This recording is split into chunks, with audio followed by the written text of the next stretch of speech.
Coverage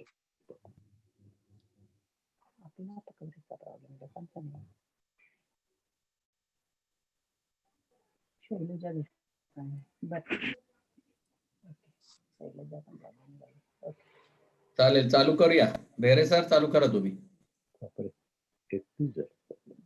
ऐकू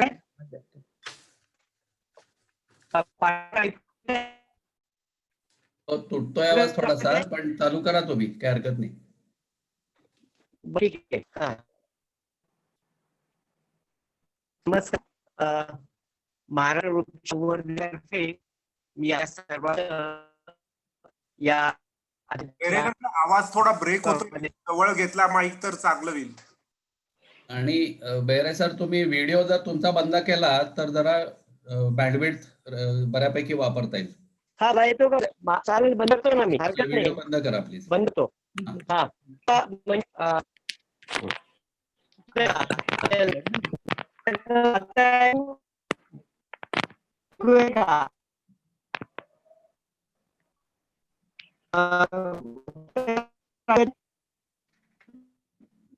hello, कमी आहे आवाज.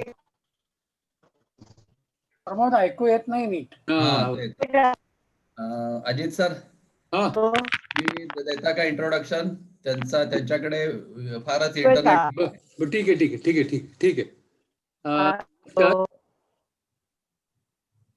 तू काय ट्राय करून बघ, झालं ठीक आहे, नाही तर मग मी करतो आता.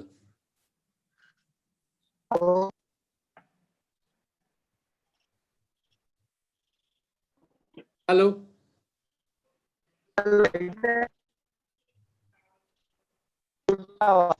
आवाज येत नाही प्रमोद नीट.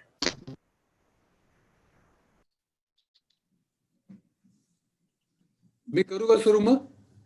मला वाटतं अजित सर तुम्ही सुरू करावं. सुरू करा. ठीक आहे, ठीक आहे, ठीक आहे. नमस्कार.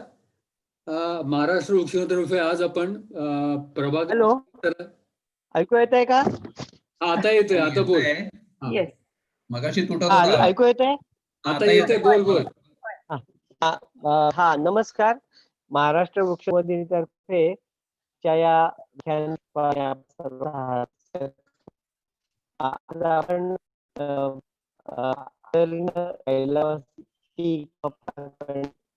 पुन्हा ऐकू येत नाहीये प्रमोद. ऐकू येत नाहीये प्रमोद, ऐकू येत नाहीये. आवाज ऐकू येत नाहीये. नाही येत ऐकू. बेरे सर, आवाज ऐकू येत नाहीये. अजित सरांना करू दे इंट्रोडक्शन. अजित इंट्रोडक्शन कर आपण. ठीक आहे, ठीक आहे, ठीक आहे. आज आपण प्रभाकर पंडितांच्या 4थ्या स्मृती व्याख्यानाकरता जमलेला आहोत. सुरुवातीला मी त्यांची मुलगी डॉक्टर आनंद उपाध्याय पंडित काकांची, की जे आपल्या संस्थेची पण निगडीत आहेत, तर त्यांना मी सुरुवातीला विनंती करतो की त्यांनी काही सुरुवातीला काकांच्या बद्दल बोलावं. नमस्कार. पंडित काकांच्या वरच्या प्रेमानं त्यांच्या ह्या स्मृती व्याख्यानाला आवर्जून लॉग इन झालेल्या सगळ्या मित्र परिवाराला माझा नमस्कार. मी आणि माझा भाऊ अनिरुद्ध पंडित, आम्ही आपले आणि सर्वच पंडित परिवार आपले सगळ्यांचे ऋणी आहोत. आम्ही घरी पंडित काकांना दादा म्हणत असू. दादा कायम घरात कमी राहिले आणि बाहेर अधिक, पण घरातली प्रत्येक गोष्ट ही त्यांना अपडेट असायची. याला कारण म्हणजे आमची आई वसुंधरा पंडित. स्ट्रॉंगली शेअरिंग आणि स्ट्रॉंगली बॉन्डिंग हे माझ्या आई आणि बाबांमध्ये होतं. आणि त्याचमुळे माझे बाबा बाहेरच्या ऑफिसच्या सगळ्या पसारा आणि घरच्या जबाबदाऱ्या हे खूप लीलया पेलायचे. ते कर्मकांडात कधीच अडकले नाहीत आणि त्यामुळे प्रत्येक गोष्ट ही सायंटिफिक दृष्टीनेच बघितली पाहिजे असा त्यांचा कल असायचा. त्यामुळे ते प्रचंड कडक वाटायचे, पण खरं तर ते अत्यंत मृदू होते. त्यांच्या कोणत्याच भावना ते सहजी कधीच प्रगट करत नसत. सरकारी नोकरीत असल्यामुळे पुणे, धुळं, जळगाव, चंद्रपूर, मुंबई अशी असंख्य भटकंती त्यांची झाली. ते महाराष्ट्र गव्हर्नमेंटच्या सरकारी खात्यामध्ये होते. तो साधारण 80 ते 90चा जो काही काळ होता, त्यावेळेला सगळ्या सरकारी सिस्टीम्स डेव्हलप होत होत्या आणि त्यामुळे शेतकरी आणि गरीब यांना एक हमी भाव मिळाला पाहिजे अशी सगळी काही याची सिस्टीमची सुरुवात त्यावेळेला होत होती. मला अगदी नक्की आठवतं, की खानदेशातले एकाधिकार कापूस खरेदी असेल, त्याच्यानंतर सातपुड्यातला डिंकाचा भाव असेल, त्याच्याशिवाय भूविकास बँक जेव्हा सुरू झाली, तो काळ असेल, त्यावेळेला त्यांचा जो एक फर्नेस होता, त्यांनी घेतलेले जे न्यायबुद्धीने घेतलेले जे निर्णय होते, ते मला नक्की आठवतात. कारण त्यावेळेला कसं असायचं, की त्या सगळ्या ग्रामीण भागामध्ये त्यांची फिरती चालू असायची आणि ती त्यांनी खूप आनंदाने स्वतःहून अशी स्वीकारलेली होती आणि त्यामुळेच ते त्याला उत्तम न्याय देऊ शकले. काही दिवस ते आदिवासी विकास महामंडळावर काही वर्ष डेप्युटेशनवर होते. तेव्हाही त्यांचा कणखरपणा आणि प्रामाणिक योग्य निर्णय हे घेतले.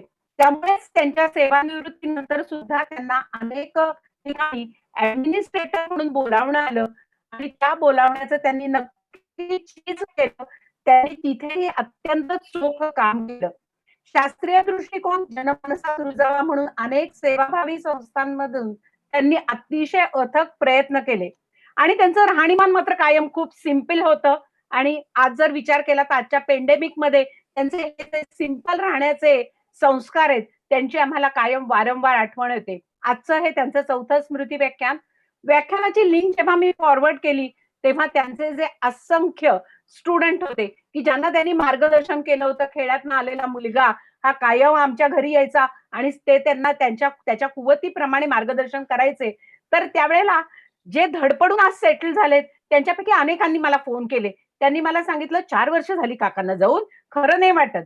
पण त्यांचं जे मार्गदर्शन होतं ते आजही अनेक सिच्युएशन्स मध्ये फॉलो केल्यानंतर आम्हाला सक्सेस मिळतं हे त्यांनी आवर्जून सांगितलं आणि त्यांची ही पाठीवरची थाप हीच खूप आज आमच्या सगळ्यांच्या करता ताजी आहे.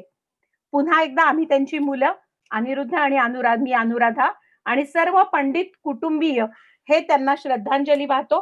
त्यांची स्मृती व्याख्यान रूपाने तेवत ठेवणाऱ्या माझ्या गुरूंची संस्था, वर्तक सरांची संस्था, महाराष्ट्र वृक्ष संवर्धिनीचे आम्ही खूप खूप आभारी आहोत आणि त्याचबरोबर हेगडे सरांचे स्पेशल आभार की त्यांनी आज खूप छान माझ्या वडिलांची जी काही एक वृत्ती होती त्याला अनुषंगाने जे काही एक सस्टेनेबल डेव्हलपमेंट बद्दल ते बोलणार असं म्हणाले, त्याबद्दल त्यांचे आभार आणि त्यांच्या आठवणींना हा उजाळा देण्याची मला संधी दिली याबद्दल आभार. परत एकदा माझ्या बाबांना भावपूर्ण श्रद्धांजली.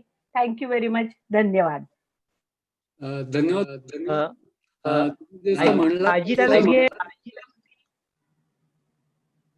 धन्यवाद उपाध्ये मॅडम.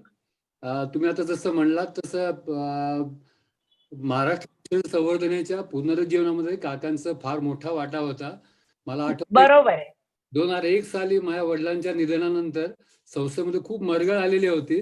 त्यावेळी मला आठवतंय की प्रॅक्टिकली दर रविवारी काका पाऊस असो ऊन असो रिक्षातनं घरी यायचे आमच्याकडे, खालनं हाक मारायचे, आजी येतोच ना खाली, की मग वडिलांच्या फ्लॅटमध्ये सगळं तो पसारा मांडून काका बसायचे आणि मग स्पॉटिंग करायचं. नाही आपल्याला संस्था परत उभी करायची आहे. आणि काकाने अक्षरशः काकाने सानेबाई आणि महाजन सर आणि गोखले काका याशी धरून संस्था परत उभी केली आणि आता गेली आपली 20 वर्ष खूप चांगलं काम चालू आहे. तर काकांचं आम्हाला खूप कायम आठवण येते. त्याबद्दल आम्हाला म्हणजे काय काकांच्या आम्हाला ऋणात कायम राहायला आवडेल.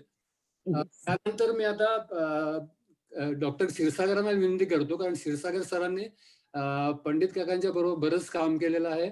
म्हणजे सृष्टीज्ञानमध्ये दोघं संपादकीय मंडळावर होते, विज्ञान भारतीच्या पण कामामध्ये दोघं बरोबर होते आणि अनेक संस्थांमध्ये दोघांनी काम केलंय. तर मी क्षीरसागर सरांना विनंती करतो की त्यांनी काही शब्द हे आठवण त्यांच्याबद्दल बोलावी.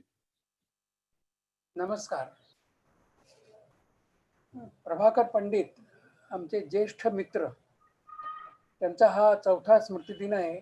तर सर्वप्रथम मी त्यांना अभिवादन करतो आणि सर्व पंडित कुटुंबीय यांनाही नमस्कार करतो. त्याचप्रमाणे आजचे प्रमुख वक्ते डॉक्टर नारायण हेगडे यांचंही मी स्वागत करतो, त्यांनाही मी नमस्कार करतो. पंडितांबद्दल बोलायचं म्हणजे तासभर सुद्धा पुरणार नाही, पण आपल्या छोट्या ठराविक वेळेत बोलायचं म्हणून मी फक्त काही आठवणींना स्पर्श करणार आहे आणि नंतर थांबतो. पंडितांचं बहुआयामी व्यक्तिमत्व होतं आणि त्याचे अनेक पैलू होते, त्याबद्दल मी त्याच्यावर काहीतरी थोडासा प्रकाश टाकण्याचा प्रयत्न करतो. पंडितांचा माझा अनेक क्षेत्रांमध्ये संबंध आला. त्यातल्या त्यात महाराष्ट्र वृक्ष संवर्धिनी आणि इतिहास संकलन समिती, विज्ञान भारती, नंतर जागृती मंडळ, अशा अनेक संस्थांमुळे त्यांच्याशी संबंध आला. अर्थात राष्ट्रीय स्वयंसेवक संघ हे त्यात मूळ आमचा त्यांचा बंध. महाराष्ट्र वृक्ष संवर्धिनीच्या संबंधात सांगायचं झालं तर आत्ता अजितनी सांगितल्याप्रमाणे त्यांनी ह्याच्यात खूप लक्ष घालायला सुरुवात केली आणि माझं एक भाषण महाराष्ट्र वृक्ष संवर्धिनी त्यांनी ठरवलं होतं आणि ते वर्तकांच्या वाड्यामध्ये त्यांच्या त्या खोलीमध्येच झालं. तर ते माझं पहिलं भाषण आणि तो माझा महाराष्ट्र वृक्ष संवर्धिनीशी आलेला पहिला संबंध. तर ते त्यांनी खूपच ॲप्रिशिएट केलं आणि त्यांची एक वृत्ती अशी होती की स्तुती करायची म्हणजे आता ती मला न पेलवणारी स्तुती सुद्धा त्यांनी त्यावेळेला केली आणि सतत तशीच त्यांची वृत्ती होती. त्यानंतर दुसरं एक काम त्यांच्याबरोबर करता आलं थोडंफार, ते म्हणजे आपल्याला कदाचित संघाचे प्रचारक किंवा पूर्णवेळ कार्यकर्ते अनंतराव देवकुळे माहिती असतील. आपली शेती नावाचं एक मासिक ते धडपडून चालवत असत आणि त्याच्यासाठी त्यांनी खूप लेखन केलं होतं, पुस्तकं जमवली होती, साहित्य जमा केलं होतं आणि ते जोशीवाड्यात तिथे राहायचे पेरुगेट भावे स्कूलच्या जवळ.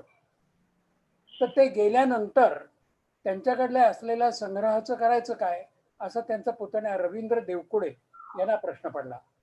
मग त्यांनी मोरोपंत पिंगळे, भारतीय इतिहास संकलन समितीचे आणि संघाचे प्रचारक, तर त्यांच्याशी संपर्क केला आणि असं ठरवलं की ह्याच्या सगळ्याची साहित्याची जी व्यवस्था आहे ती आपण सर्वांनी मिळून करावी, कारण अतिशय मौल्यवान असं साहित्य अनंतरावांच्या संग्रही होतं. तर त्याची जबाबदारी, मोठी जबाबदारी पंडित काकांवर सोपवली होती. आणि मग मला आठवत आहे की तिथे ते रोज जायचं, त्यांचं सगळं ते बाडबिस्तारा काढायचा, त्याचं विश्लेषण करायचं, त्याचं सॉर्टिंग करायचं, निरनिराळ्या विषयांमध्ये त्याची करायची आणि विभागणी करायची आणि मग त्यात कोणाला काय हवं आहे अशा प्रकारचा विचार करून ते त्यांच्याकडे सोपवायचं आणि ते जे साहित्य आहे त्याचा सदुपयोग होईल हे त्यांनी पाहिलं. नंतर जो संबंध आणखीन एक आला तो भारतीय इतिहास संकलन समिती. ही भारताचा आधुनिक म्हणजे सत्य इतिहास पुढे आणणारी संस्था आहे. तर त्याचंही काम मोरोपंत पिंगळे करत असत आणि तिथे त्याची अधिवेशनं पुण्यात झाली, त्यानंतर अनेक चर्चासत्र झाली.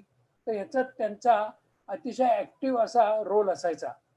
मला आठवतंय स्वामी विवेकानंदांचे विचार, शैक्षणिक विचार या संबंधीचं मोठं चर्चासत्र झालं होतं आणि 2 दिवस निबंध वाचन चालू होतं आणि त्यातले जे निबंध होते त्याचं संपादन करून त्याचा एक मोठा अहवाल तयार करण्याचं काम प्रभाकर पंडितांवर सोपवलं होतं. ते त्यांनी यशस्वीपणे केलं.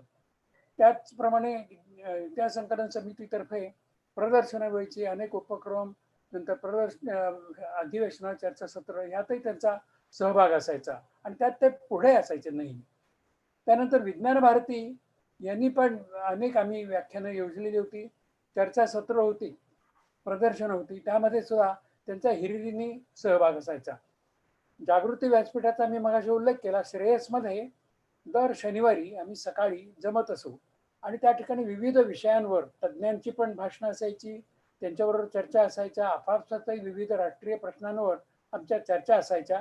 आणि ह्याचं वैशिष्ट्य असं असायचं की प्रभाकर पंडित हे सगळं टिपून घ्यायचे. प्रत्येक समारंभातच ते पुढे बसायचे आणि त्यांच्याकडे वही असायची आणि खाली मान घालून ते पहिल्यांदा सगळं जे असेल त्याचे मुद्दे सविस्तर असे लिहून काढायचे आणि मग त्याचा संक्षेपाने सारांश काय आहे ते लोकांच्या समोर मांडायचे. तसंच हे जागृती व्यासपीठात सुद्धा ते भाग घेत असत. सृष्टीज्ञानचा मगाशी उल्लेख झाला. सृष्टीज्ञाने गेली 93 वर्ष मराठीतून विज्ञान प्रसार करणारं एक मासिक आहे आणि त्याच्यामध्ये त्यांनी संपादक मंडळामध्ये त्यांनी सदस्यत्व स्वीकारलं आणि तिथेही त्यांनी भरपूर काम केलं. ते गेल्यानंतर त्यामध्ये त्यांचा सृष्टीज्ञानमध्येच त्यांच्यावर एक श्रद्धांजली लेख सुद्धा आम्ही प्रसिद्ध केलेला आहे. त्यानंतर त्यांचा जो स्वभाव होता तो स्वतंत्र विचार करणारा असा होता. विनोदी कोट्या आणि हसवणं हे तर त्यांचं सततच चालू असायचं. नंतर मगाशी मी म्हटल्याप्रमाणे टिपणं लिहिणं आणि ती सादर करणं हे एक वैशिष्ट्य होतं. त्यांचा लोकसंग्रह अफाट म्हणजे अफाटच होता. आणखीन एक सांगण्यासारखी आठवण आहे म्हणजे पंडित श्रीपाद दामोदर सातवळेकर हे पारडीला त्यांचा आश्रम होता आणि त्यांनी तिथून अनेक उपनिषद वगैरे प्राचीन वाङ्मयावर त्यांनी अनेक ग्रंथ प्रकाशित केले आणि तिथेच पुरुषार्थ नावाचं एक मासिक ते चालवत असत. तर त्यावेळेला ते 100 वर्षाचे झाले. ते घ्या, इथे एक छोटीशी आठवण सांगण्यासारखी ती यांनाही लागू पडते पंडितांना, म्हणून मी ती आठवण सांगतोय. श्रीपाद हे पंडित सातवळेकर हे 100 वर्षाचे झाल्यावर पु ल जोशी यांना असं वाटलं की आपण त्यांना जाऊन आता भेटलं पाहिजे, म्हणून त्यांनी त्यांच्याशी संपर्क साधला. त्यांची भेट ठरवली. ते तिथे गेले, भीत गेले. आता सातवळेकर काय विचारतील मला, असलं काय लिहितोयस वगैरे वगैरे असं त्यांना वाटत होतं. पण आम्ही भेटायला गेलो, वाटलं होतं घरात आराम खुर्चीत ते बसलेले असतील, तर ते तिथे नव्हते. तर ते कुठे होते, तर तिथला जो त्यांचा प्रेस होता त्या ठिकाणी गेले होते वाढदिवसाच्या दिवशी, 100वा वाढदिवस. आणि मग ह्यांची भेट झाली. मग मुलांनी विचारलं काय चाललंय. काही नाही, मी एक नवीन उपक्रम घेतलेला आहे, उपनिषदांची विद्यार्थ्यांना माहिती करून द्यावी म्हणून हा उपक्रम आहे. किती वर्ष लागतील. साधारण काही नाही, फक्त 8-1 वर्ष लागतील. 100व्या वर्षी हा माणूस जिद्दीने सांगतोय की 8-1 वर्ष लागतील. तर ती आठवण मला पंडितांची झाली की ते सुद्धा अशा जिद्दीचे होते. आणि त्यांनाही हे जे पुरुषार्थ मासिक आहे सातवळेकर गेल्यानंतर ते बंद पडता कामा नये त्याच्याकरता खूप धडपड केली. ते पुण्यात आणलं. रेव्हेन्यू कॉलनीमध्ये ॲडव्होकेट कुलकर्णी म्हणून होते, आणखीन काही सहकारी होते. त्यांच्या मदतीने त्यांनी ते पुन्हा चालू केलं. सगळ्यांकडे जायचे, लेख मिळवायचे, ते छापायचं, त्याचं संपादन करायचं आणि पुन्हा वितरण करायचं. ही सगळी जबाबदारी त्यांनी स्वीकारली होती.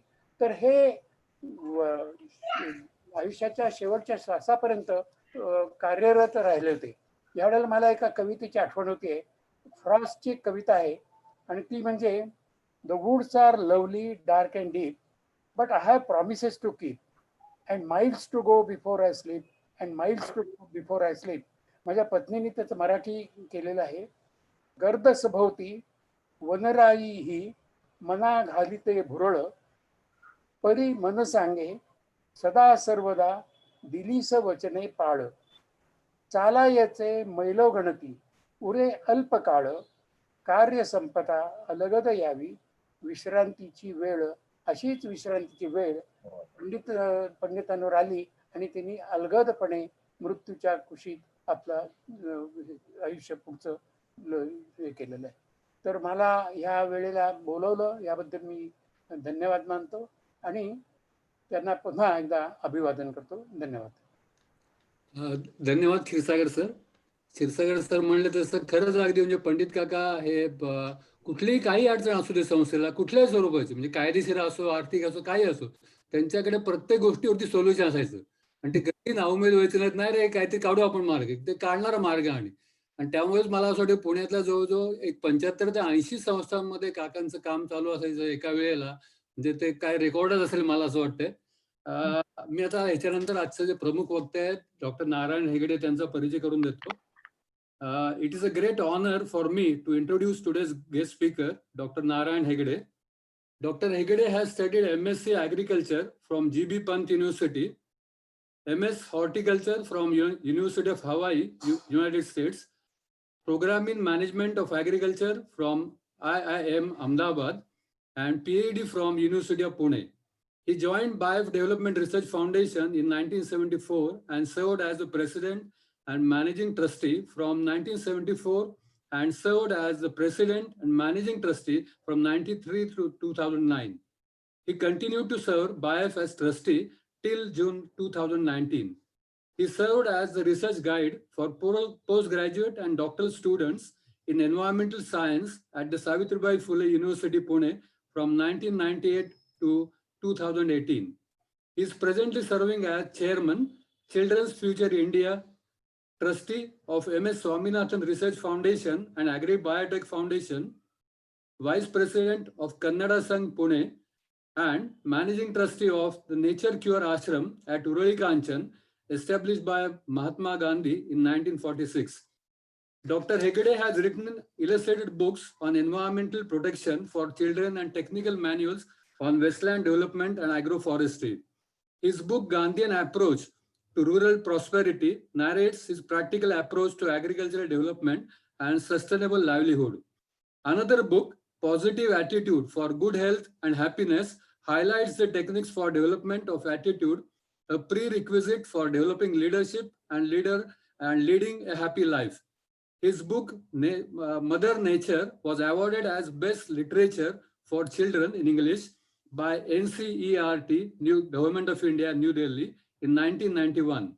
He was selected among 90 illustrious alumni over 90 years of University of Hawaii, USA in 1997.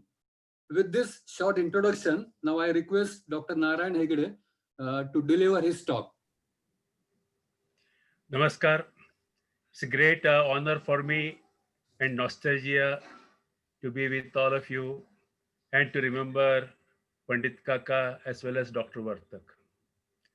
I have met Pandit Kaka mostly in connection with Maharashtra Vriksha Samvardhini with Dr. Vartak. And never ever I thought he was a government servant. He was always humble volunteer, very modest. Never talked more than what he wanted to speak, but he always talked sense. He was always there as a volunteer and a good listener. So a great honor for me. And also fortunately, his daughter Anuradha Tai and son-in-law, they are all close friends to me. So what a coincidence that I have this honor to be with all of you to share some thoughts on sustainable development. Let me request the slide presentation, Mr. Patak. Yeah, I will do that now. Just today's talk is on sustainable development. It's a very big term, but trying to see how we can bring close to our grassroots level. Because once again, Prabhakar Panditji, my salutes to you. Great work. Always, it's not necessary to be great people to do good work. There are a lot of good things done by not known people, unknown people, but they are the real foundations. Generally, in the society, as you see in the house, you never see the foundation. You only see the temple tip or the building's top roof, but the foundation stones, they are all inbuilt, but they are very strong. So these are some of the people, my tributes once again. Can we go to the next slide, please? Poverty has been a big challenge for the mankind. And India is known to be in chronic poverty for decades and the centuries. It was the global phenomena, poverty.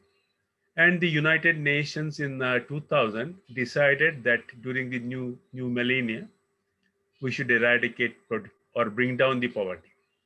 So in 2000, in the year, Millennium Development Goals agenda was set up by United Nations with 8 important topics. As you can see, eradication of poverty, primary education, gender equity, child mortality reduction, maternal health, combat AIDS and malaria, ensure environmental sustainability, and global development partnership development. However, they were hoping to reduce all these parameters by 50%, but by the year 2015, that could not happen. They were disappointed, but they did not want to give up. So in the year 2015, next slide, the United Nations set up the Sustainable Development Goals for the next 30 years. And this time they had 17 points to be tackled.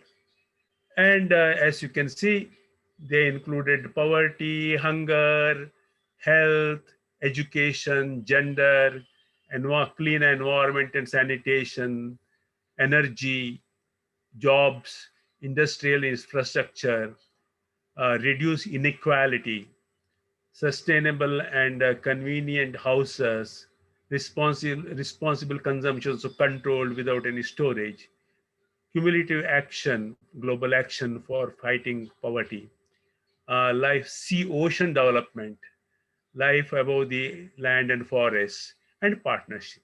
Also, peace and justice. These are 17 goals, part of these Millennium Sustainable Development Goals. Next one, please. Out of them, the 10 of them are very important, which we can handle at the micro level. They can be poverty reduction, as I don't want to go to the statistics because we all know what it means. Eradication of hunger.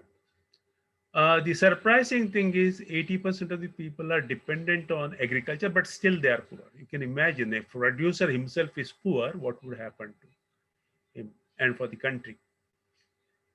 Ensure health, ensure inclusive and equitable quality education, achieve gender. These are the same goals which are brought forward from the Millennium Development Goals. Next one.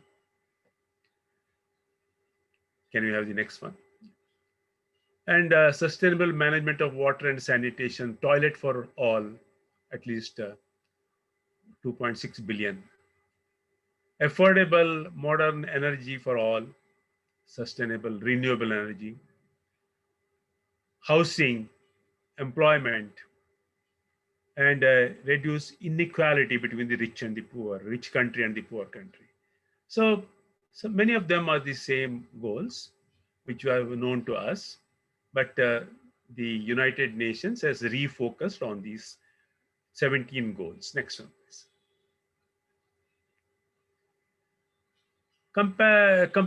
Coming to India, during the last 10, 15, 20 years, we have done very significant work, at least on the paper.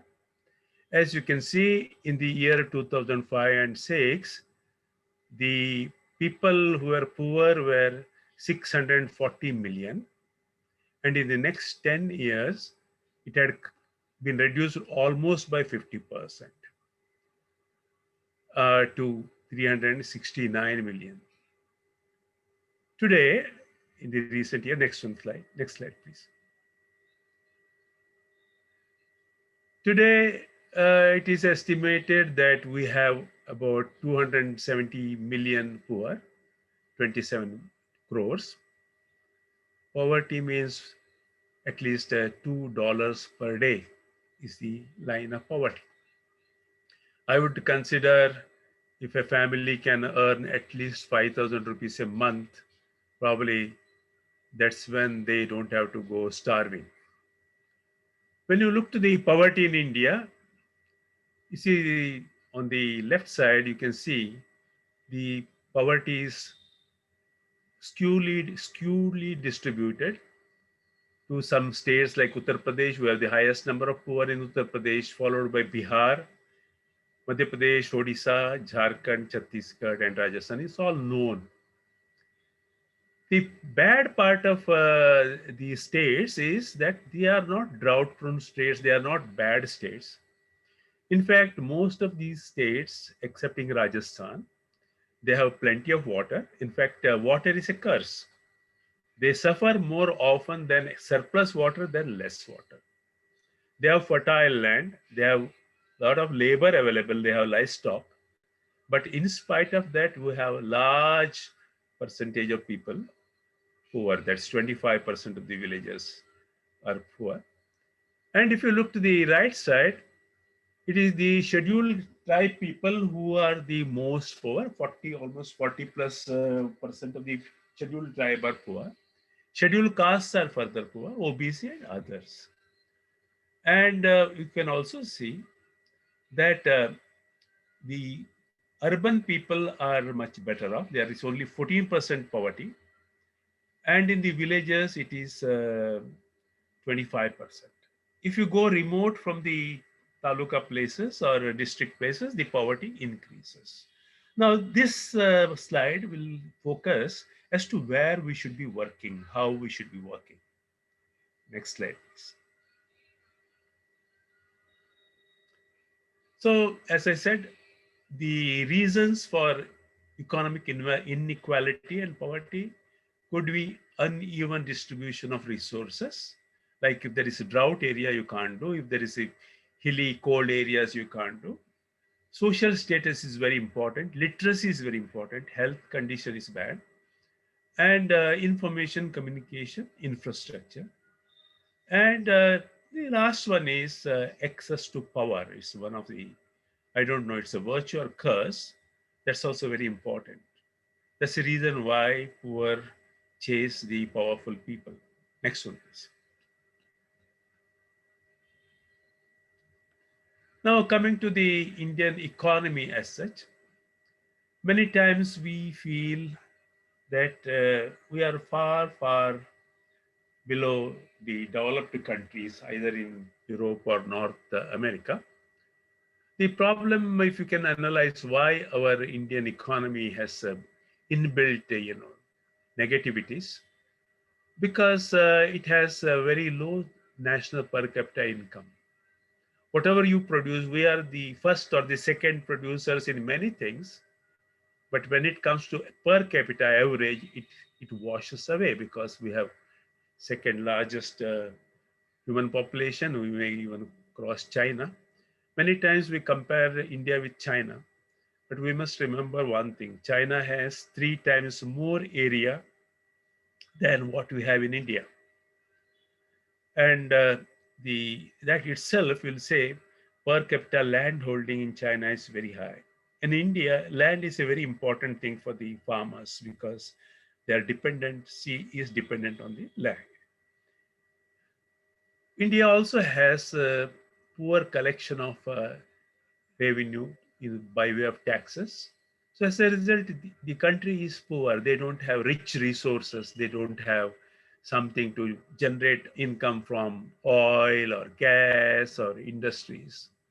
It's mostly through collection of taxes, and almost the petroleum fuel we consume, half of it is imported. So we take away all the rich resources for burning fuel. Infrastructure is very deprived, outdated, and many times you see even the new infrastructure is not up to the mark. I can say sometimes our Pune, flyover.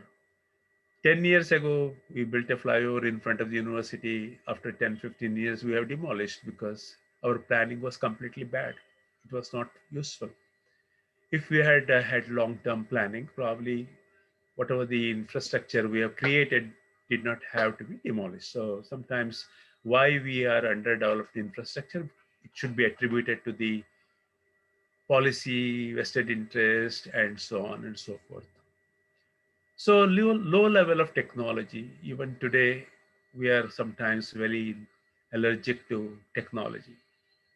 Many times I feel hurt even at the government level. People talk of zero farming, panchamrut for growing agriculture. So second thing is in the name of technology, we also uh, try to, take false information and cheat the farmers, which is a very, very sad part. So it's a very important that, if we believe in science and technology, there is no reason why we don't want to get rid of the access to have better technology. In all the terms we compare with the developed countries, when it comes to technology, why we should think that the developed countries have poor technologies. There is also difficulty in starting the business. Labor laws are very rigid. Even the small farmer, if he has to have some labor, there are so much of rigid labor laws. They are so impractical that finally they consider having no engaging no labor will be better than having labor and having trouble. The population pressure has to be addressed. Unfortunately, we have stopped talking about the family planning and population pressure because it is taken for granted. And unless we address this as a very important issue, all the developments we contribute is washed away because of per capita sharing. Poor educational standards are still, you are aware, we are debating as to what should be the right thing. And as a result, we have massive unemployment. And you also felt as to how this corona timing unemployment in northern states created havoc for the migratory workers. So that gives a kind of, it's a tip of the iceberg. Till then, we were not even aware the employment status. Sometimes one thing is unemployment, second one is employing without decent means and terms of condition. So agriculture is not adequate. Is the income on the focus on agriculture is not adequate. So as a result, we have a lot of inequalities between the income and the wealth. Rich becomes richer, poor becomes poorer. There is somewhere exploitation going on at every level. If you are talking about the development without addressing the exploitation, we will not be able to make big headway. Next, please. So what should we do for this country to be a developed nation, to address all the sustainable development goals and come out of all the negative points? First thing, the experts suggest that we need to have development skills and which can generate a lot of jobs. Create semi-skilled jobs for those who are currently unemployed. Don't aim for big things, aim for step-by-step development. If he's unemployed, start with skilled, semi-skilled, then if he's semi-skilled, take him to higher skilled so that there is stability in employment and contribution to technology. Women should be an important part of the labor participation. Many studies in the past have said that women are never employed, never unemployed. They are always employed. However, their employment involves so much of drudgery, so much of neglect, so much of repetition. As a result, whatever the work they did was not visible. If you want really women to be part of the real development, we must understand what are the handicaps for these women to contribute or make the contribution more visible.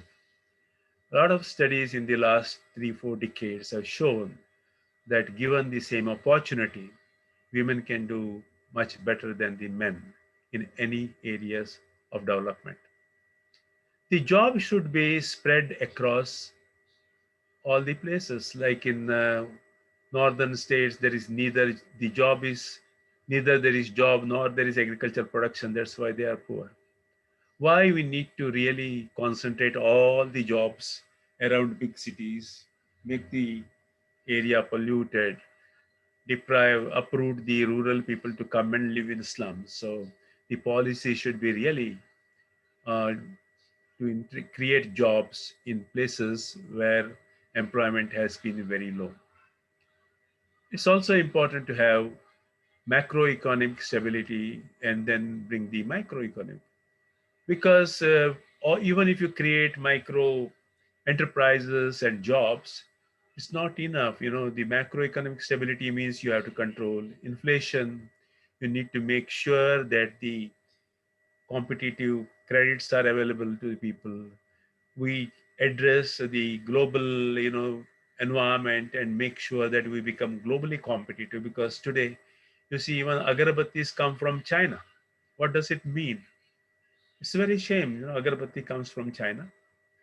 That means our agarbatti manufacturers are not sensitive to the global scenario. This is where we really need to understand how we become competitive, not only enough to your microclimate, but at the global level. Having said that, you need to create more space for investment so that people are prepared to invest money, provided they are assured of the return. In agriculture, we need so much of money in many other sectors, but people who have money, they are very, very shy because they are not very sure of investing.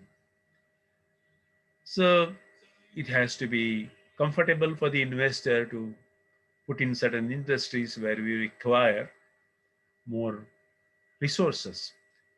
And we also, as I already said, de-risk the external factor. Our business should not be, you know, dominated by external conditions, because our small entrepreneurs will not be able to handle that kind of stress. And we need to really fix the more vulnerable sectors. And our experts say agriculture and rural economy, infrastructure, power, exports, and finance, these are the most stressed sectors which need to be given priority. Growth should be inclusive of all the basic quality of life. That means it's not enough to only invest in petroleums and aeronautics, but also take care of the education, take care of the skill development, make sure how the school children get into new curricula to address, to take care of the future opportunities, healthcare, women empowerment, environment, and social protection. These are some of the important considerations at the national level. As NGOs, we can only create lobby and try to draw their attention, but we have very limited things to do directly. Next one, please. The government during the last 3-4 years have set a agenda for doubling the farm income, which is extremely good. I believe it's possible to do, provided we have right policy. Improvement in the crop, it should be done through improvement in crop productivity. When again the government declared that zero farming, budget farming, or desi cow are the only sources of future for farmer, I was very disappointed, because if you are wanting to really seriously do doubling of income, we must be going with the scientific facts, and we should be really, we should not be biased, because our scientists like Dr. Nerkar and so many, who have put in their life, and we know the agriculture education and science has done great contribution. Moment we say that without putting anything, even today I see a lot of people saying Panchamrit has taken away all their insects. I have a small plot in my garden here. I can't get rid of the insects on leafy vegetables. How can a farmer, spray Panchamrit and get rid of the insects?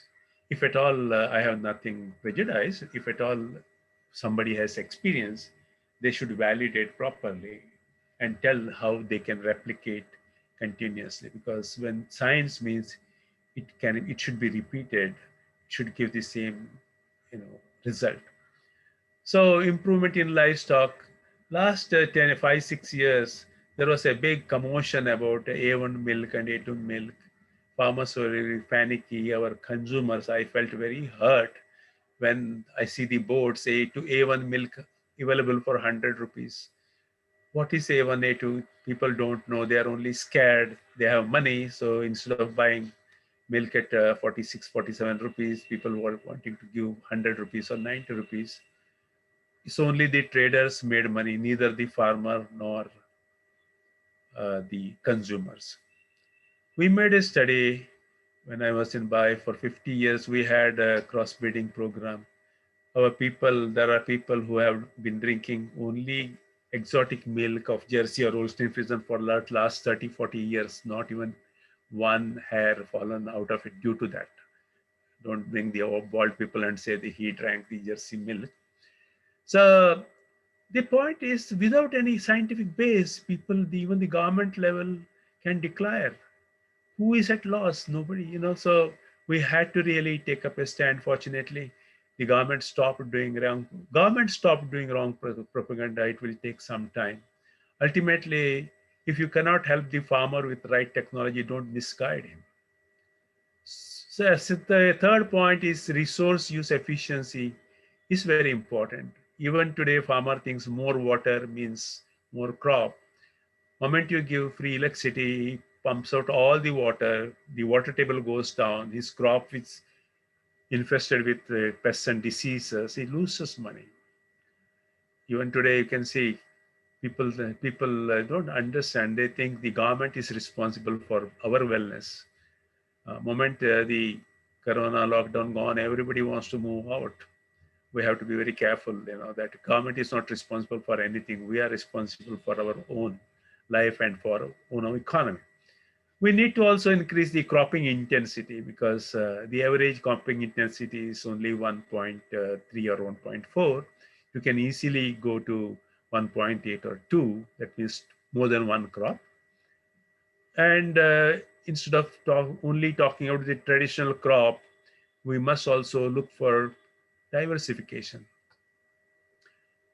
We have good examples in Andhra Pradesh, Hyderabad, near Hyderabad, where farmers were growing jawar, bajra.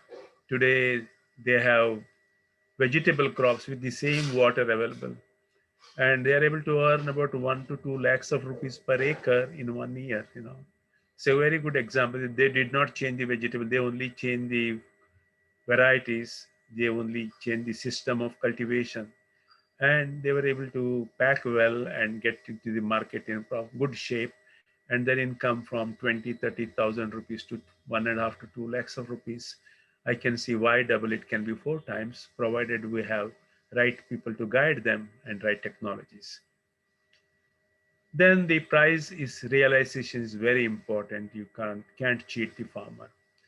Marketing and the production, they are kind of two sides of the same coin. But when there is low production, there is no marketing. When there is no when there is where there is marketing, there is no production organized. So in spite of many efforts made by the government, farmers are not able to get best price.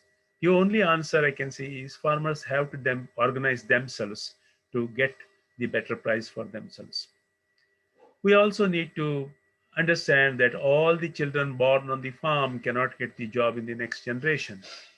Sooner or later, we must bring non-farm occupations either in the village or in the small towns. Preferably, if you can bring it in the village. When we talk of China, I have seen 30 years ago, having agriculture, industry in every village. Gram Panchayat has an industrial estate, and they support industries, small scale industries in every village. So this is one thing, some of the good things we need to learn from countries like China. We can create jobs, off-farm jobs, even in the villages. We should adopt them as early as possible. Next one, please. There is a great opportunity for development and for increasing the income. 5 important pillars for development income are increasing productivity as a route to higher production. Per, per acre productivity must grow. So that's very important. We must reduce the cost of cultivation, which is possible. We must make sure that crop mix should be properly maintained so that you have food, non-food crops combined. It's not necessary that every village must produce everything. You can produce whatever is conveniently and buy the rest from the neighboring villages or neighboring blocks. Sustainable production technologies are very important. What we have learned from the Green Revolution is all the technologies are not sustainable. We must apply it. Technology is nothing wrong with the technology. I once again re-emphasize, but should be judiciously used to ensure that the sustainability is maintained. And there is necessary to negotiate risk at all the levels of value chain, because from the farm to the customer, there are a lot of areas where farmers are encountered by various risks.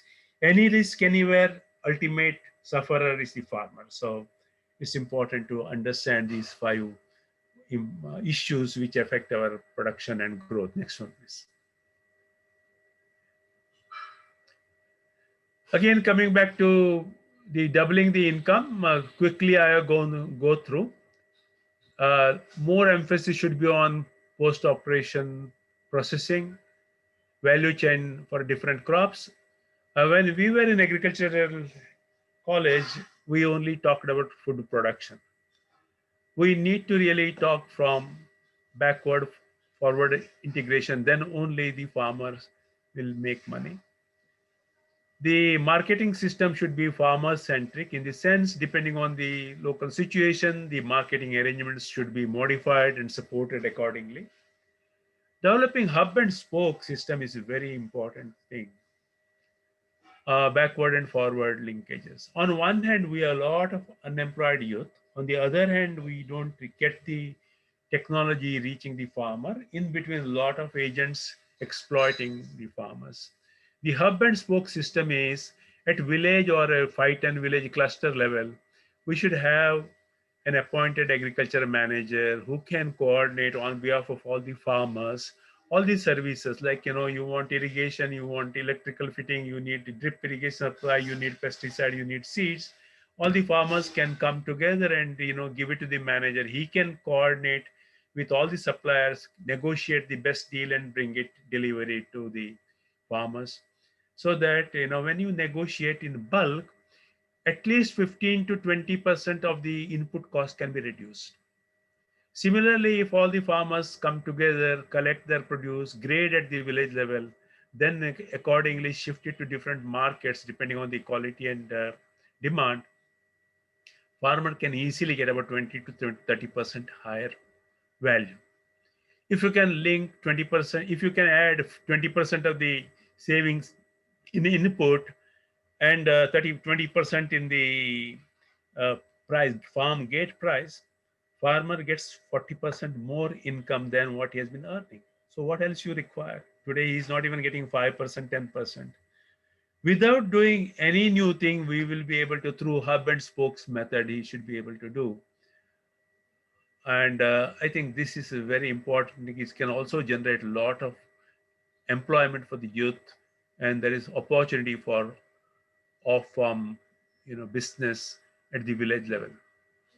Marketing intelligence is very important. Demand, supply. Farmer should be told when we should stop cultivating, sowing onion now, which crop we should be tomato. Otherwise, it's an old story. Like we have onion story. Someday the export is stopped. Someday there is no market. As in all the calamities, the farmer is a loser. It's only because he does not have the market intelligence, information, when to stop, when to grow, what is the shortage. So this market intelligence through IT centers is very important. Climate resilience and sustainable promoting. With the changing climate, our scientists must be advising farmers from time to time.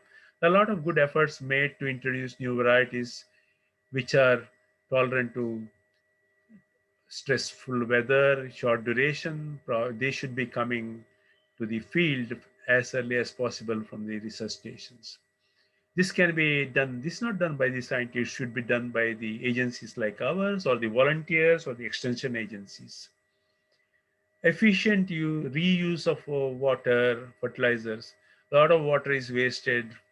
We can easily recycle. The seed should be produced better quality. Resource use must be very efficiently done. We have great opportunity for farm mechanization so that you can carry out the operation well in time. We can even save the labor. And also introduction of very high value crops. There are a lot of people making good money. These technologies and information should reach the farmers, particularly in the backward areas and in the backward states. Risk management has been already spoken. This is there should be some sell. If some farmers lose money suddenly, they will not be able to come up on their own for the next 5 years. At least some insurance, some risk fund should be given so that suddenly, if they have lost something, they should be given to revive their own business.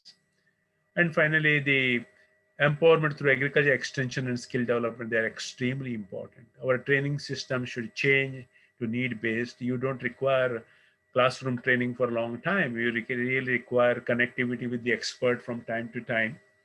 so that whenever the farmer has problem, we should be able to consult the expert, show the problematic plant through the web camera and get the answer online. So that should be possible. The technology is available. When we can use the web camera, webinar, we should have similar system for the farmer as early as possible. Next one, please. The investments are huge. We need to be prioritizing in the development of new crops and varieties through research. Land development has very good potential. Irrigation should be given priority. Once we can declare zero flood irrigation, that's the day you can see the agriculture will be prosperous. Farm mechanizations, light, heavy, more for easing the drudgery, reducing the drudgery, saving the time, and post-harvest facilities and markets. These are a lot of investments, and the investment for the agriculture are road, power, transport, storage houses, internets, and telephone connectivity. Next one. Our next priority, particularly for the rural development agencies, NGOs who are working for the last 4 or 5 decades in the villages, what should be the future priority? I consider these are the 5 important priorities we should attempt. Gone are the days when we were doing everything and everywhere there was demand, there was money, but in the future, we'll not be able to get this. There is no way we can just keep on distributing inputs to the farmers. We need to address climate change issues regarding the weather advisories, crop advisories, water conservation advisories. We need to work on control of pollution of our soil, air, food, also the rivers. Unless we talk of pollution, moment you stop pollution of the river and water, all our rivers will be available for drinking water. People don't have to drink water, buy bottled water. Value chain development be part of the agricultural development program. Energy we need to address. Of late, we can see solar energy for pumping water is becoming a very important, initiative. And finally, the skill development, skills for everybody we must know. Every day we should be prepared to get to know the new skill and take it, because ultimately many of these technologies are virtual oriented, computer oriented. We must know how to implement them. Today, most of you know that we don't have to go to the pump house to switch on the pump. You can link your switching on and off of your water pumping system to your mobile based on the requirement in the field. Such it's not even mechanical. When the moisture in the soil goes down, automatically the pump can switch on. That's the system. These are available already. For 10 years, farmers are using elsewhere. Why our farmers should not be brought in? This thing. This should be real investment, real development. It will take a long time for the government to do. Probably we should be in the forefront to take up such a development. Next one, please. To come to our NGO scenario at the grassroots level, I think our focus should be generation of employment. How can we create employment? We should really have employment not by wages, but by long-term employment, sustainable, reliable. It may not be permanent employment, but it should be reliable. If a person comes to the job on a farmer's field, he should be knowing that, okay, next 2 months I have job here. So employment, because on one hand, there is shortage of skilled employment. On the other hand, we have a lot of unemployment. So somewhere we need to generate employment through skill development. We must ensure that people are free from hunger. It's shame on us to talk philosophy when somebody in our village, in our community, are living hungry. Children, 30-40% of the children are still malnourished. That's not the case, but there are women who have to go without meal. We must address this. Community health, if you can address it can address both the above factors, like they can earn better, they can live better, they can grow better, do better jobs. Education has been given a lot of emphasis, but we need to go for quality education, particularly every child, particularly the girl in the village, passes up to SSLC. And if we can improve the curriculum to learn some life science education during this time, they should be able to engage somewhere after the high school to do some skilled job. Gender empowerment is a very important thing. We have spoken on many occasions, but still there is a long way to go. I will take the next slide to tell that. Clean water and sanitation is important, renewable energy. All the animals and plants, protection should be there. People should work with passion and karuna. Karuna is compassion is very important. You can't, in the name of development, you can't keep on disturbing animals and plants. And finally, we must also take up a mission that selfless service. When we talk of going and helping the people, we must make sure that there is no vested interest attached to this. Then our service will be very effective. Next one, please. In case of women empowerment, there are very few slides left. Have patience, please. Uh, in the case of women empowerment, this is a very old slide. I revived it. Women are neglected because they are engaged. They are affected by their health. They are having a lot of children. They don't get safe drinking water, so they have to fetch water from long distances. They have to get fuel. They don't have kerosene many times, so biogas is sometimes doesn't work. When the children are at home, they are malnourished. Instead of keeping home, if we can send them to kindergarten, balwadis, and schools, women get some time. The midday meal also helps them to get some nourishment, and women can save a lot of their drudgery and time. Then they are willing to work. I have met thousands of women during my last 40, 50 years. No woman has said that they don't want to work. Every woman wants to work more, more, more, more. However, they need to be relieved of certain trivial things which takes away a lot of time. Even to the extent if the men take away their plates from the dining table to the kitchen, that saves so much of time. We can start doing it as part of the women empowerment in our houses from today. Then once women are ready, then sensitization of the men and the elderly members in the family is very important. Even today, many people think women empowerment means degrading of the men or dividing of the family, which is not true. When we talk of women empowerment, we must always say that this is integral part of the family development, family empowerment. Equal share in the family assets is a dream of the developed world, but it takes time. We have seen when the women start contributing to the economy of the village, in the family, the men naturally start consulting the women when they want to spend money earned by the women and men jointly. So it is when she shows the power of contribution to the economy, automatically she regains her status.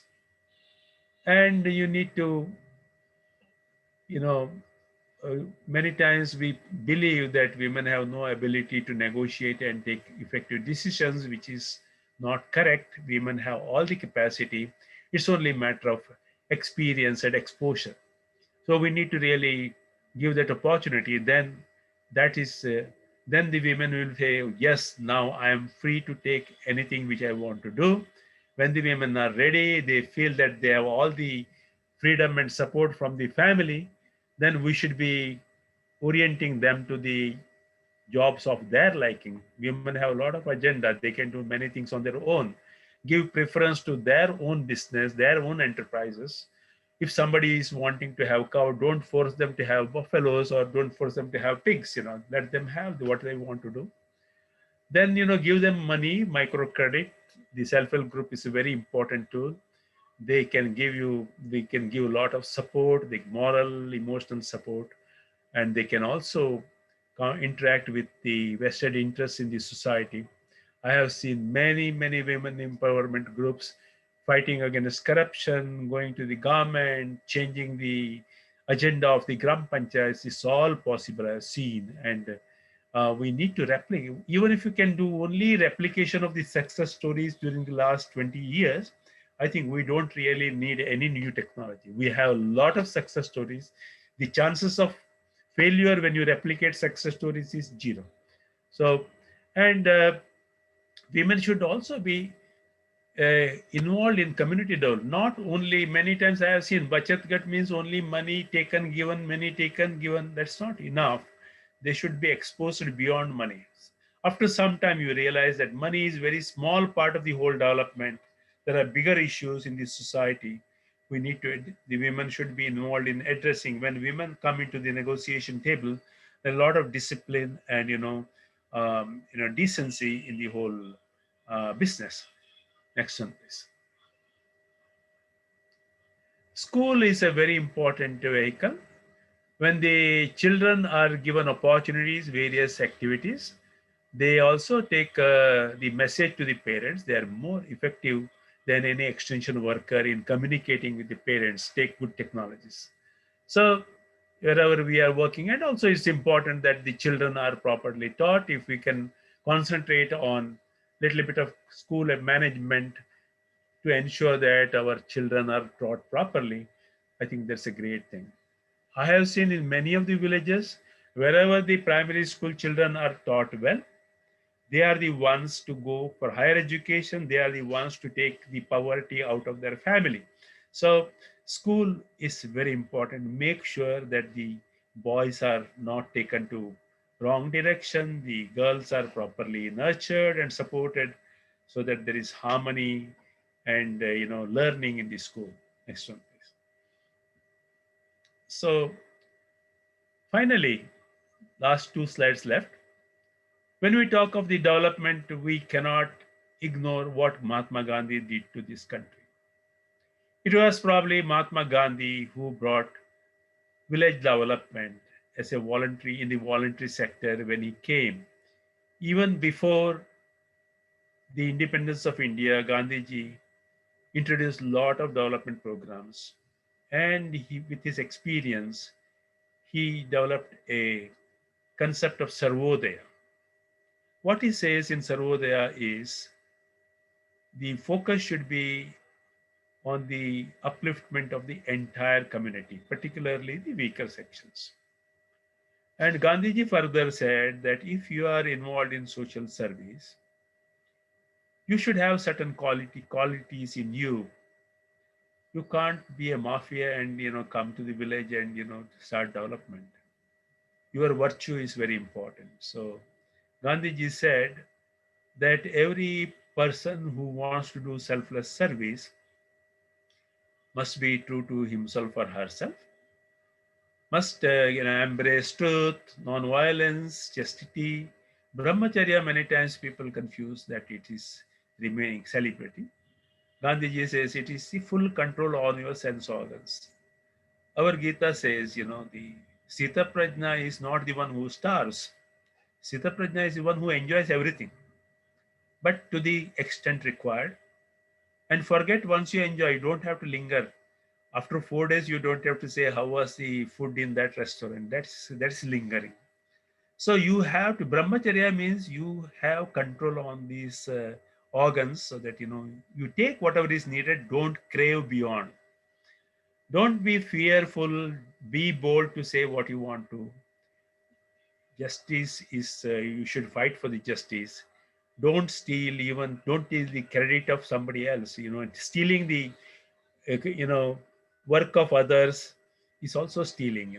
Taking the credit for not doing, it's also stealing. Don't accumulate things which more than what you require. Don't get into drinking and alcohol, and also possible avoid meat.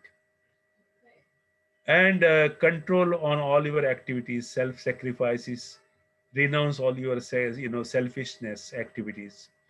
Bread labor is a very important concept. Gandhiji studied and professed. That's the real basis of Sarvodaya. There was a book in that with that title. There they say that every person who works has a value, has a role, has dignity. So dignity for work. Swadeshi is very important. As I said, we really don't need agarbatti to come from China. We should have it. Then respect for all the religions, because all the religions teach the same thing. And you must get rid of this untouchability to make sure that everybody is equal. And finally, next one, please. How we can, apart from doing all our NGOs, how we can day-to-day practice this Gandhiji's message is my last slide to say. If when the parents maintain dignity at home, children behave well. If your children are fighting on the street, fighting with others, think over, you are also party to it as parents, because they learn from us. If all the government schools teach well, the children need not go to private school or have tuition. The teacher gets the same salary, he has to go and spend the same time. If he thinks that I have to do my duty, that is the spirit of sustainable development. When we recruit people on merit, the organizations will excel. If all your people whom you take are on the recommendation, the organization is bound to go down, because you take up incompetent people. When the public hospitals treat the patients well, why the poor should be exploited? We don't have to go to private hospitals. If the traders are fair, then poor is decent living. When workers are paid fair wages,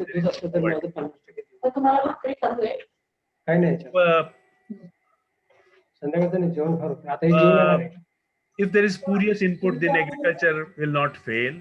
If the rich reduce the consumption, then there will be no scarcity of food or any other commodity in the market. If people reduce the use of car, then there is no pollution or congestion on the road. And when the industries control their own pollution, there is no global warming can be reversed. So, ladies and gentlemen, we have the sustainable development is very important. India is most vulnerable, so everybody, whatever we can do, we must do. But the last slide is also very important. Last two slides as the message essence. We must do, but we must also mind our own business.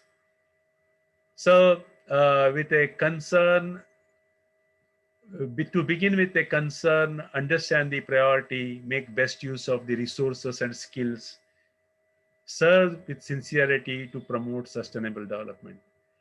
Thank you very much. Once again, my tributes to Shri Pandit and all of you for remembering him. Thank you very much.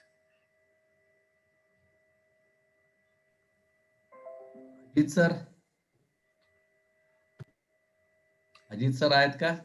If there is any question, I will be happy. Otherwise, thank you once again. Sure. कोणाला काही प्रश्न असेल तर please विचारू शकता.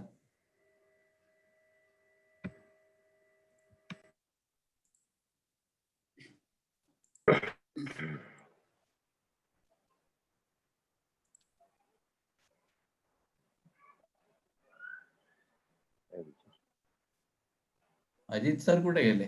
मला असं वाटतं की सर प्रश्न दिसत नाहीत, मला वाटतं, कारण सरांनी अतिशय सोप्या भाषेत होतं आणि सेल्फ एक्सप्लेनेटरी होतं. आणि मला असं वाटतं करोनामुळे सर म्हणलं तसं हा सगळ्यांना विषय पटलेला आहे आता, की पर्यावरण आणि विकास हे करायचं म्हणजे खूप अवघड आहे ते पटलेले आहेत सगळ्यांना. सर, तुम्ही अत्यंत अवघड असा विषय तुमच्या इतक्या वर्षाच्या अनुभवामुळे मला वाटतं की हा विषय आपण अत्यंत सोप्या भाषेत मांडलात, त्याबद्दल संस्थेमार्फत आणि त्याचबरोबर पंडित कुटुंबियांतर्फे पण मी आपला आभार मानतो. आणि असंच आमच्या संस्थेवरती आणि सगळ्यांवरती लोभ ठेवा. थँक्यू. पण लगेच निमंत्रण स्वीकारून मी आशा बाळगतो की आपल्याला काहीतरी ह्याचा उपयोग आपल्या जीवनामध्ये घेऊ शकू. तेव्हा हे झालं की नक्की सर. यानंतर मी पुढचा कार्यक्रमाची अनाउन्समेंट करतो. येत्या शनिवारी आपण एक वेगळ्या विषयावरती डॉक्टर श्रीरंग यादव, कोल्हापूर विद्यापीठातील माजी विभाग प्रमुख वनस्पती शास्त्राचे, त्यांनी विषय पण अतिशय वेगळा घेतलेला आहे की खूप कमी काम ह्याच्यावरती झालेलं आहे की उत्तर पश्चिम घाटात आढळणाऱ्या कंदमुळे, त्याच्यातील विविधता आणि त्यांचं महत्व, या विषयावरती ज्येष्ठ वनस्पती अभ्यासक डॉक्टर श्रीरंग यादव कोल्हापूर यांचं व्याख्यान होईल संध्याकाळी 6:30 वाजता झूम वरती. आपल्याला त्याची लिंक आणि सगळी माहिती पाठवली जाईल. आणि उपाध्यक्ष तुम्ही बोलताय काय? नाही नाही. येस. 2 मिनिटं बोला ना, काय हरकत नाही. नाही नाही. Thank you thank you. नाही म्हणजे पंडित कुटुंबियांतर्फे फक्त आभार. 2 मिनिटं. ठीक आहे. Yes yes yes yes. Chat section मध्ये कोणीतरी प्रश्न विचारलाय, what we need to that government listens to experts like you. महत्वाचा प्रश्न आहे. हेगडे सर. बहुतेक सर अरे क्वेश्चन. प्रश्न काय?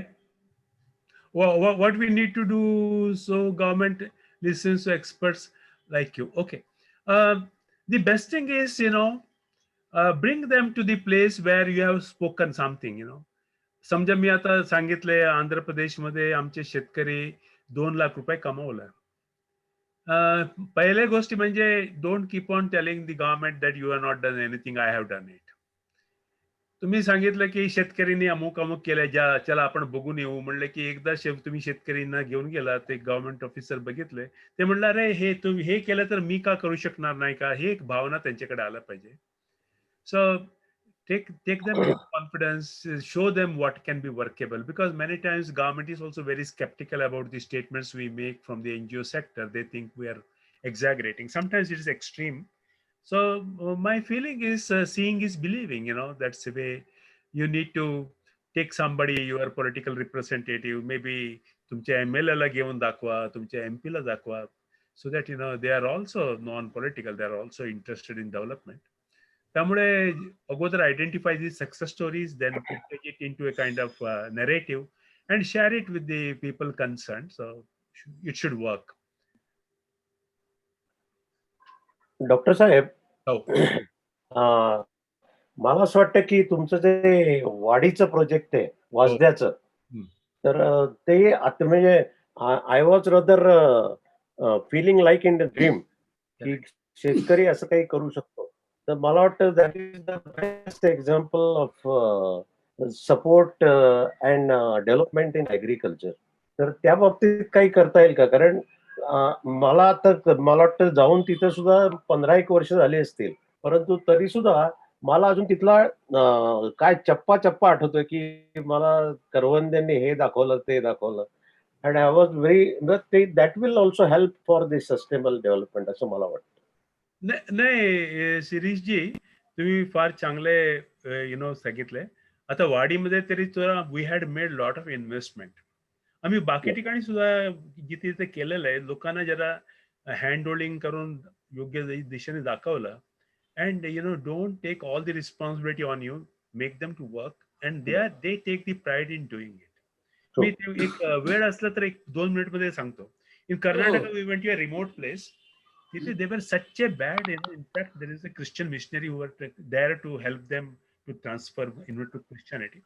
They had land like in UP and all, they had water.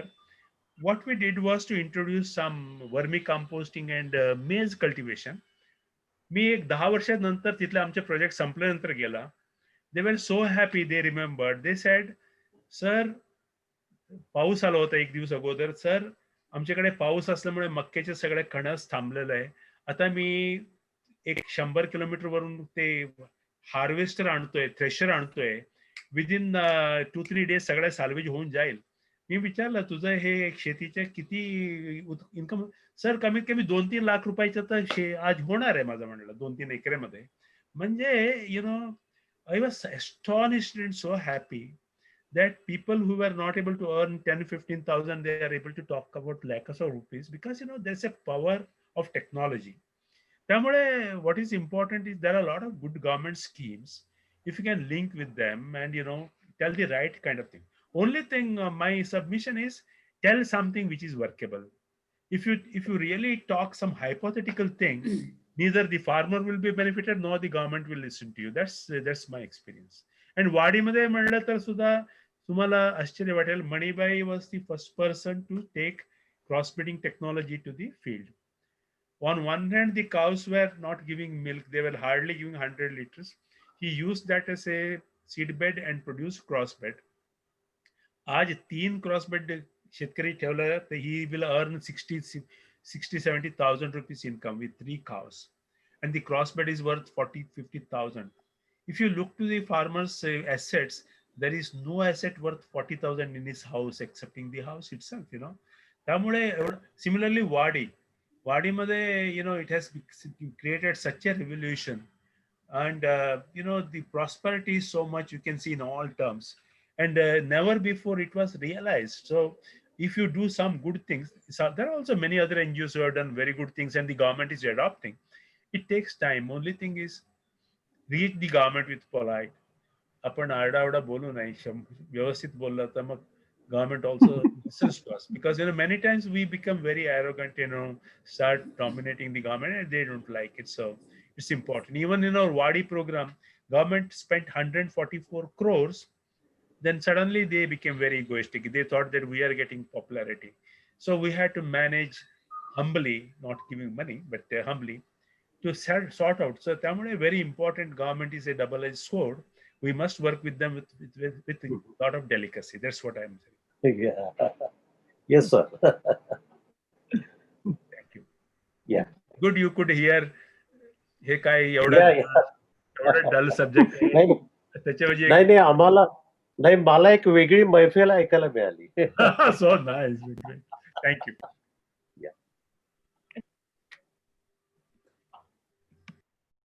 Nerkar साहेब, तुम्हाला काय बोलायचंय?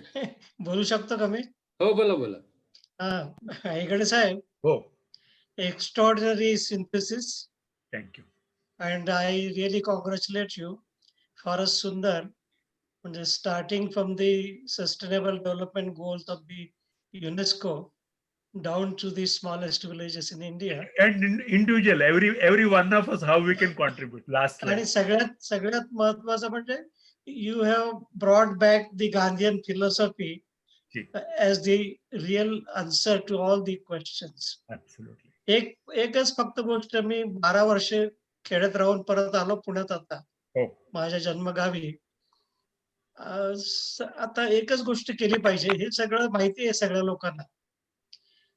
तिथे फक्त आता राजकीय पक्ष ह्याला बंदी केली पाहिजे. ग्राम स्वराज्य आणण्याकरता हीच महत्वाची एक हर्डल आहे. हे प्रत्येक महिन्यामध्ये कमीत कमी एक इलेक्शन असतं. पार्टी स्पिरिट इतकं तिथे ब्रीडिंग केलेलं आहे खेड्यामध्ये, व्यसनाधीनता इतकी आणली आमच्या राजकीय पुढाऱ्यांनी, तर खेड्यांचा पूर्ण विध्वंस केलेला आहे. तर माझं म्हणणं आहे की हे पार्टी स्पिरिट बंद करून खेड्याला पूर्ण स्वराज्य मिळालं पाहिजे आणि त्यांचं ग्राम स्वराज्य आणून ग्रामराज्य आणलं पाहिजे. पण हे विरुद्ध दिशेने सगळं राजकारण चाललंय. बरोबर. Very important. I think, as an NGO, we should be able to work with all the parties. Don't bring the politics. People are also very smart.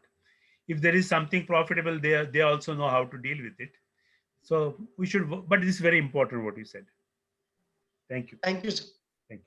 आणि पंडित सरांना पण श्रद्धांजली मी देतो, कारण माझा थोडासा संपर्क आला होता आणि माझ्या जवळचे संबंध फार शेवटी आले.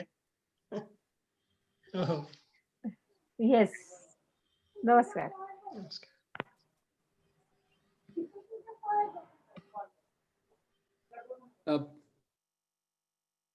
आपण काय थांबूयात उपाध्याय मॅडम?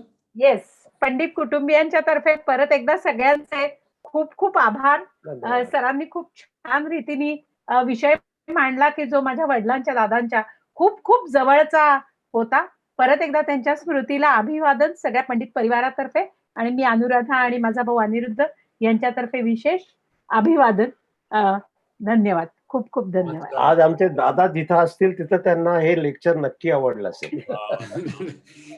दादाने पुष्कळ वेळ भेटलाय ना. He has been so modest and nice. Thank you. Thank you. Namaskar. Thank you. त्यांना सगळ्यात आनंद होईल की